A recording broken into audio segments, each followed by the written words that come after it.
نستعين ونستهديه أصلي وسلم على رسولنا الكريم اللهم صل وسلم وبارك عليه وعلى آله ومن اهتدى بهداه وبعد. gushimwa gusingizwa n'ivy'Imana yonyine yihari ubasha yihari ubushobozi. Amahoro imigisha be ku ntumwacu Muhammad sallallahu alaihi wasallam n'umuryango we mugari, abamukurikiye abazakomeza kumukurikira kuzageza ku munsi w'imperuka. Kuri uyu munsi wacu duterana ngaha ku cyumweru tariki 14 duteranye turi kumwe n'urubyiruko. Kuri uyu munsi ni umunsi turimo gusezeraho urubyiruko kugira ngo rusubire mu masomo mizacu. Murabika ko twabigishe kuntu umukobwa w'umusiramukazi akwiye kwitwara.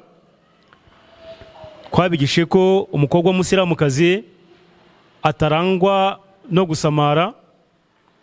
Twabwiye ko umukobwa w'umusiramukazi anyurwa n'ibyo umuryango we wamugeneye.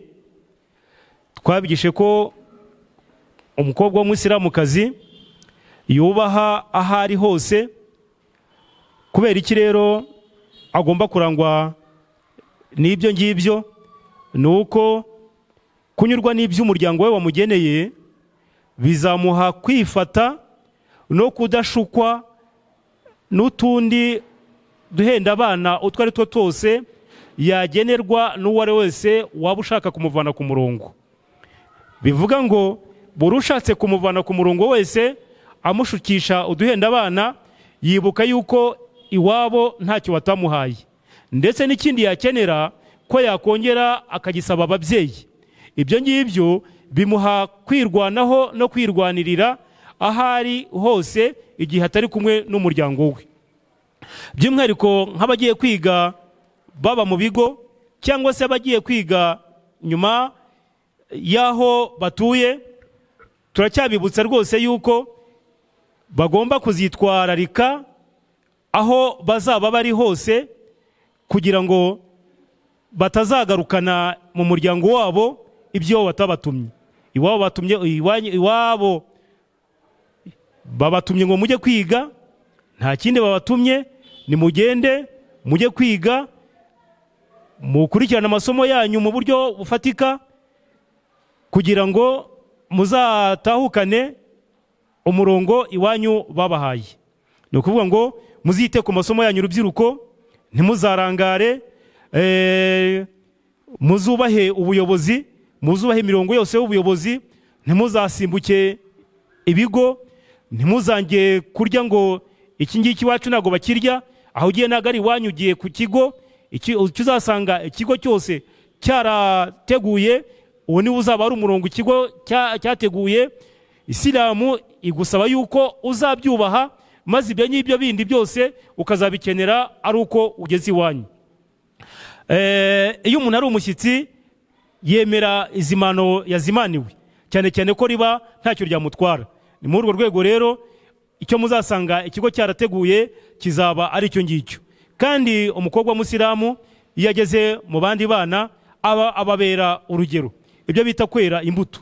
Ni ukuvuga ngo ubabera umwana mwiza, ukabahamagarira kugororokera gahunda y'ikigo, ukabarinda ukabigisha yuko umwana w'umukobwa adasimbuka ikigo, umwana w'umukobwa adasiba ishuri, umwana w'umukobwa atarangwa atiba atagira gute, kugira ngo nabo bakwigireho. Ugasanga rero aho mugiye ahubwo naho kugira ngo mujye kuba abanyeshuri, mugiye kuba abanyeshuri muba n'abarimu mu bandi banyeshuri mugiye kubana nabo igihe kingana n'icyateguwe na Minisiteri y'Uburezi. Turabasaba rero yuko rwose mwagira gute, mwazaba abana beza ku ishuri, mukazagaruka mufite umurongo muzima. Ari abahungu ari n'abakobwa, ku kibazo cy'ibiyobyabwenge mwese ikibazo kirabareba. Turabasaba nk'uko Isilamu ibuza ibiyobyabwenge, n'igihugu cyacu kikaba kibibuza, n'ibigo mugiyemo birabibuza. Ni ukuvuga ngo muri aka kanya iyo urebye ibiyobyabwenge usanga byiharira urubyiruko bya cyane, rubigiramo uruhari rukomeye bya cyane. Urubyiruko rero muramenye ibiyobyabwenge mu buryo bwabyo bwose. Nufata nk'urumogi ukagenda abandi bana bakakwigisha kuri urumogi, cyangwa nawe ukajya kubibigisha nimba warunywaga, umenye neza yuko icyo gihe uzaba ugambaniye n'uriya mugenzi wawe. Igikwiye rero nuko inyigisho z'idini yawe ya Isilamu zikubuza kunywa urumogi mu buryo budasubirwaho, hanyuma umurongo w'igihugu urarurwanya mu buryo bufatika. Uburyo ugize ibyago ukarufatirwamo, waba ufashwe urucuruza, igihugu kizagukatira imyaka kandi myinshi. Waba ufashwe urimo kurunywa, igihugu kizagukatira.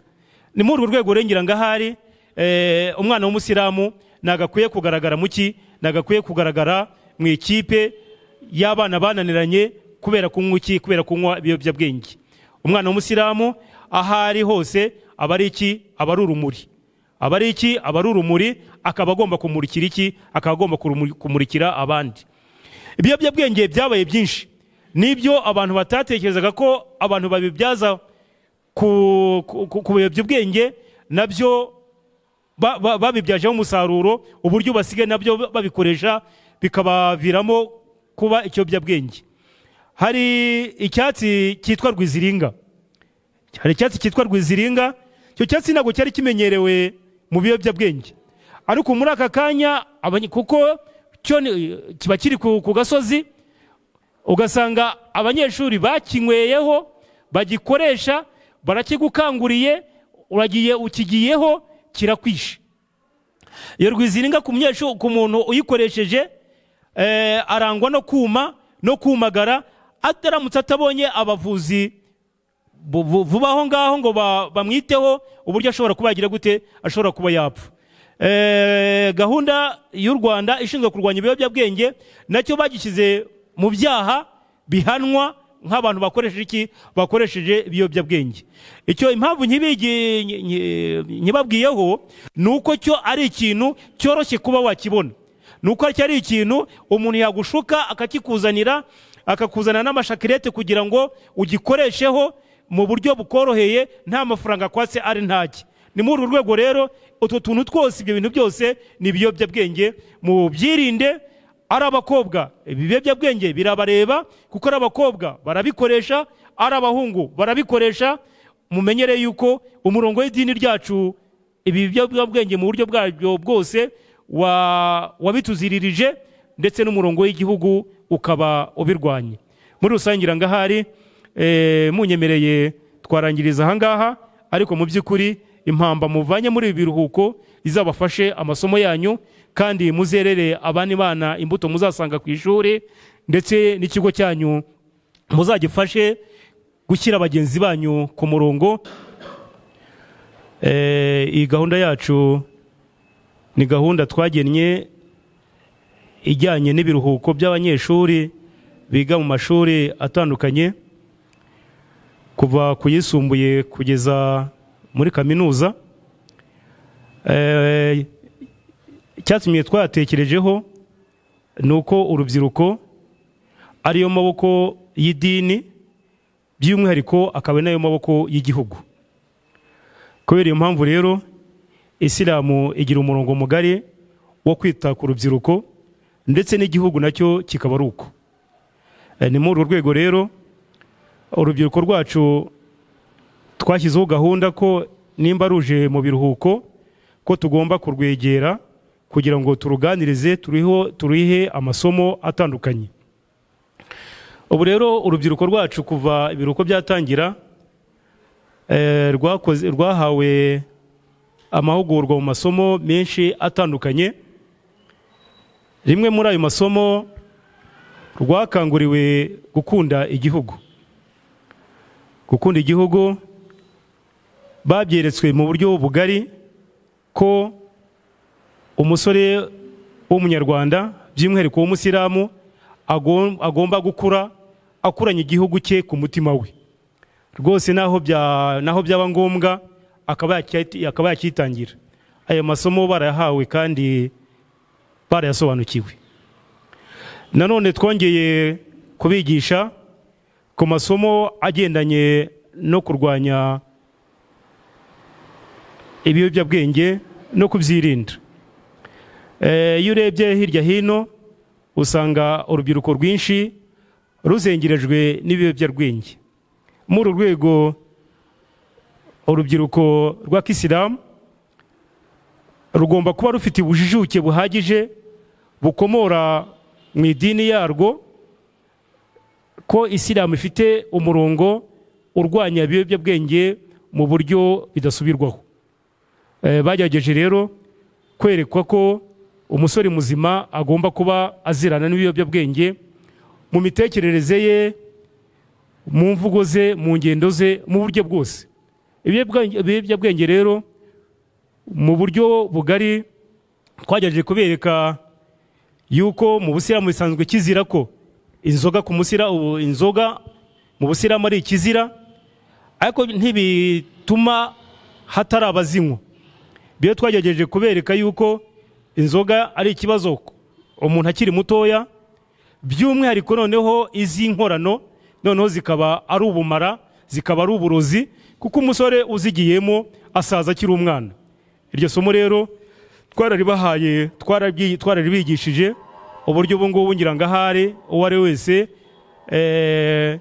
agiye kuritwara nk'impamba izamufasha mu buzima bwe bwose. Nanone twongeye kubigisha ku birebanye n'igitsina kobwa gutwara inda zitateguwe. Twagerageje kubereka ko mu Busilamu igisanzwe cyitwa ubusambanyi mu Busilamu n'icyaha gihanwa n'amategeko y'idini ya Isilamu. By'umwihariko n'umurongo w'igihugu cyacu nawo hamagarira urubyiruko n'undi uwo ari we wese ko akwiye kudatwara inda atateguye. Mu rwego rero twaboneyeho umwanya mwiza wo kubigisha ko ubusambanyi mu dini y'Ubusilamu kizira, noneho tuberekeraho n'umurongo w'igihugu wo kudatwara inda umuntu atateguye. Ayo masomo yose urubyiruko rwarayahawe kandi rwarayasobanukiwe. Twongeye kubigisha nanone ku masomo y'ubutagondwa n'ubuhezanguni. Ubutagondwa n'ubuhezanguni mu by'ukuri ni igikorwa cyashegeshe isi yose muri rusange. Mu Rwanda rero turacyari kuri gahunda yo gukumira kugira ngo ibintu bikagaragare hehe, ntibikagaragare mu rubyiruko rwacu.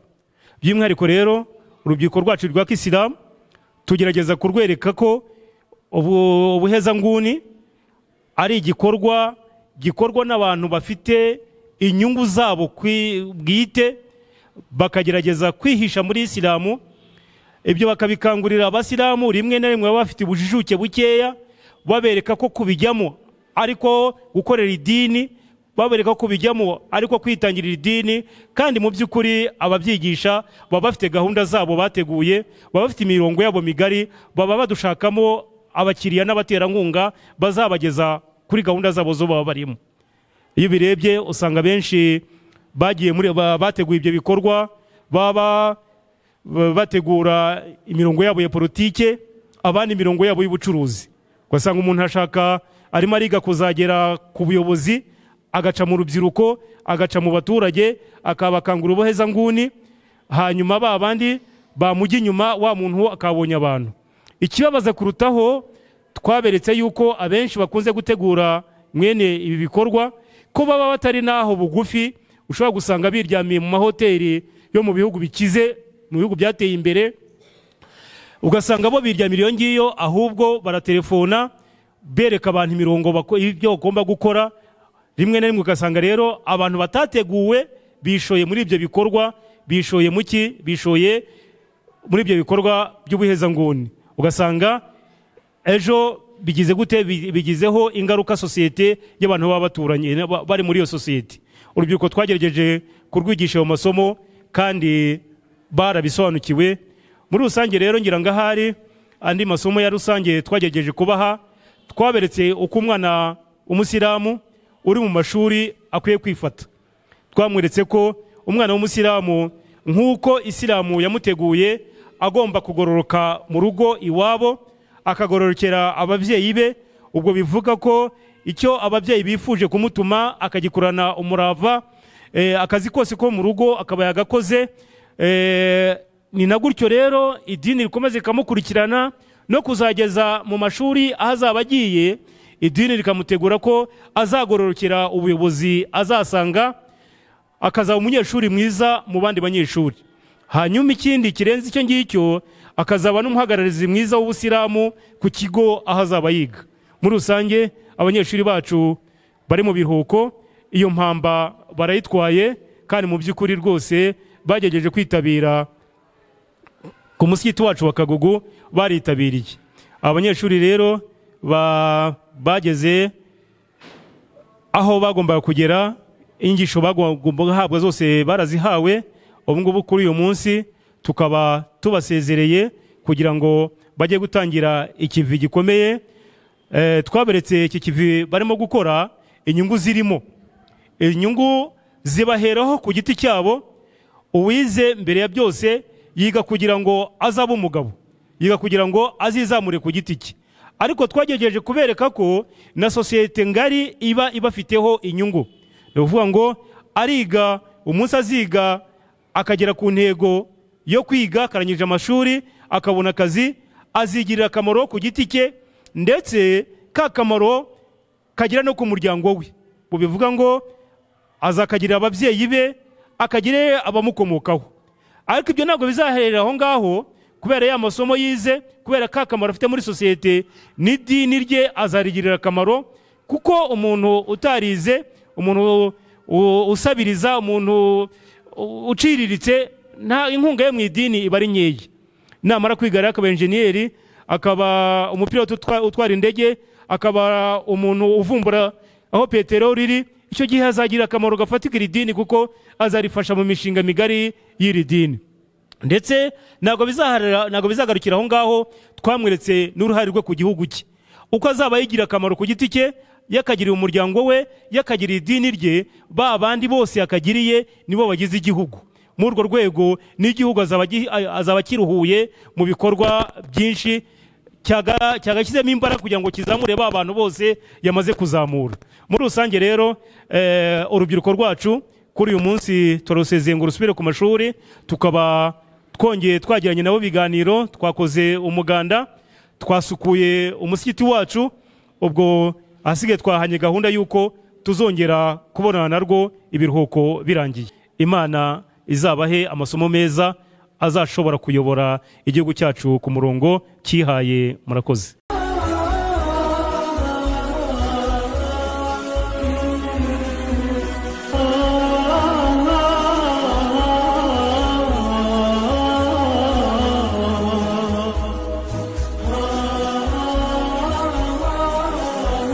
Assalamu alaikum wa rahmatullahi wa barakatuh. Shimwe n'ikuzo bikwiye Allah, amahoro n'imigisha bisakare ku ntumwa y'Imana Muhammad sallallahu alaihi wasallam n'abamukurikiye n'abazakomeza kumukurikira, dusaba Allah ko yazadushyira muri abo. Allahumma amin. Nkuko imamu yabivuze, abanyeshuri bagiye gusubira ku ishuri. Ikintu tugomeza kubagiraho inama ni ukwigengesera aho bari, mukaba imbonera mu bandi, mukirinda kuba ikibazo muri sosiyete ahantu muri, tukagerageza tukitwara k'Islamu.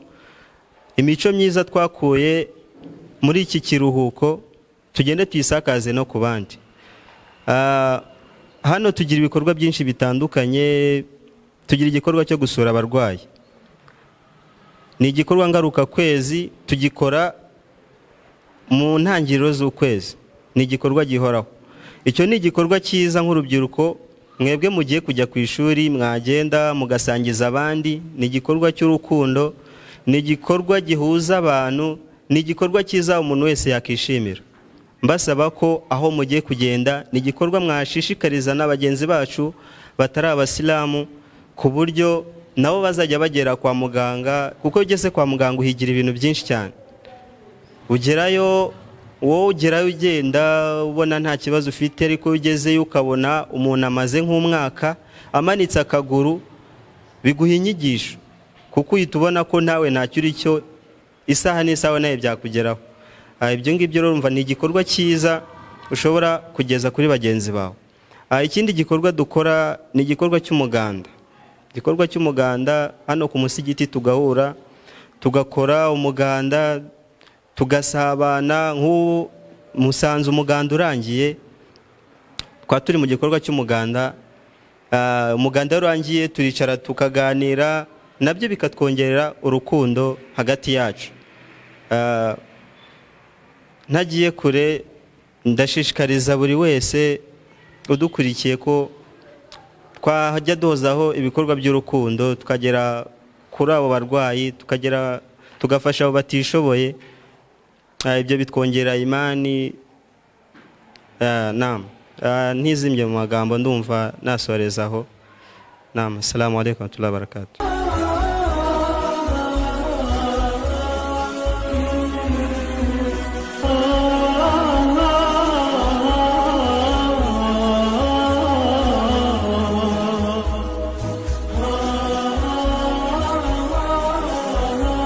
Assalamu alaikum wa rahmatullahi wa barakatuh. Nitwa Ibrahim Muhabura, nanjye nk'urubyiruko rusahera kuri uyu musigiti wa Masjid Anur Kagugu. Mu biganiro tumazemo ibi byumweru bibiri bya vacances, twungukiyemo byinshi bigiye bitandukanye. Nkanjye nungukiyemo uburyo ngomba kubana na bagenzi banjye muri societe, uburyo ngomba kwitwara mu buzima bwo ku ishuri, ndetse nuko ngomba kugirira inyungu cyangwa se umusaruro mbyarira bagenzi banjye binyuze mu biganiro twanyuzemo hano ngaha kuri uyu musigiti wa Masjid Anur Kagugu.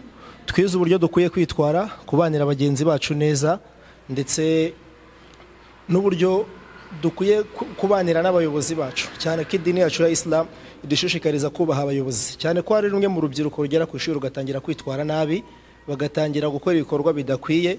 Twebwe rero nk'urubyiruko rwa Islam twize ko dukwiye kwitwara neza, ndetse no kubaha abayobozi, no gukora ibindi bikorwa byose byerekana ko Islamu ari idini iheshejaga iri ku murongo igihugu kigenderaho, ndetse Islamu ari n'idini nziza cyane itoza urubyiruko rwayo kuza kubaha ndetse no kumvira amategeko y'idini, ndetse nayo ikigo gishaka, ndetse n'ay'igihugu kigenderaho muri rusange inshallah. Umunyeshuri cyangwa se urubyiruko ruramutse rudakurikiye bino biganiro, ikintu ashobora guhomba cya mbere, hari ibigare byinshi tugenda tunyuramo, cyane ko hari abanyeshuri urubyiruko rutajijutse cyangwa se rutagiye rufite ubumenyi ku dini ya Islamu, bakora ibikorwa bigiye bitandukanye bidahesheje agaciro cyangwa se byambika isura mbi idini y'Ubuislamu. Umunyeshuri cyangwa urubyiruko rutakurikiye bino biganiro ashobora kugira amahirwe yo kubura ubwo bumenyi bumushishikariza kubaho neza ndetse no kwitwara neza muri societe.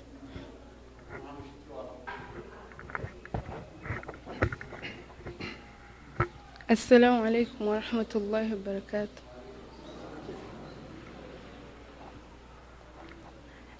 Abantu badukurikiye muri iki kiruhuko cy'ibyumweru bibiri, ibintu twungutsemo kubahana hagati yacu, gukorera hamwe ndetse no gukundana. Uyu musigiti wa Nur Masjid Nur watwigishije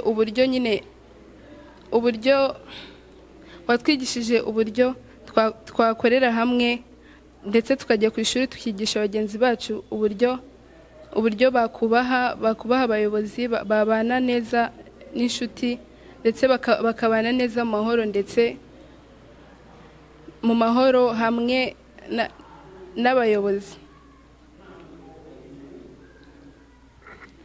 Umwana w'umukobwa w'urubyiruko wo kuri uyu musigiti yize ukuntu yakirinda ibishuko biri hano ku isi bitandukanye, ibishuko bigendanye n'abasore, kwirinda uko watwara inda idateganyijwe, ndetse ikintu umwana w'umukobwa yungutse hano ni uko yamenye gukorera hamwe n'abandi, gutyo bikamufasha kubana neza n'abandi. Utarageze ikintu yaba yarahombye ni uko ntago yamenye, hari abantu benshi hano ku isi mu buzima butandukanye